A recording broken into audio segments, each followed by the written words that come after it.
Is Indiana still playoff worthy despite their recent loss to Ohio State? That's the question making rounds in the college football community today. In a surprising turn of events, Indiana, led by their first-year coach Curt Cignetti, suffered a 38-15 loss to Ohio State. The defeat has sparked a debate about Indiana's worthiness for the playoffs, a debate that is both complex and compelling. Before the clash with Ohio State, Indiana had an impressive 10-0 record. They were dominant, with an average margin of victory of over 30 points. Doubts had been raised about the strength of their schedule, yet Cignetti had boldly dismissed critics, emphasizing the team's earned success. But the loss to Ohio State paints a different picture.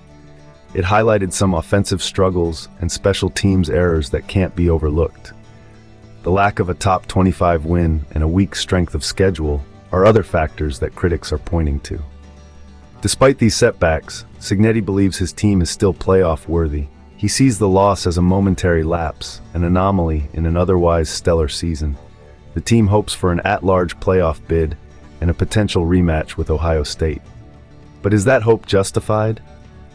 The answer to that question isn't black and white. On one hand, the team's 10-1 record is noteworthy. On the other, the loss to Ohio State, their first test against a ranked opponent, raises questions about their ability to compete at the highest level. In the end, the decision rests with the playoff committee. They will have to weigh Indiana's impressive record against the doubts raised by the Ohio State loss. It's a challenging decision, one that will undoubtedly be watched closely by football fans across the nation. In summary, Indiana's playoff worthiness is a hot topic in the wake of their loss to Ohio State. Their impressive record is being weighed against their performance against a ranked opponent.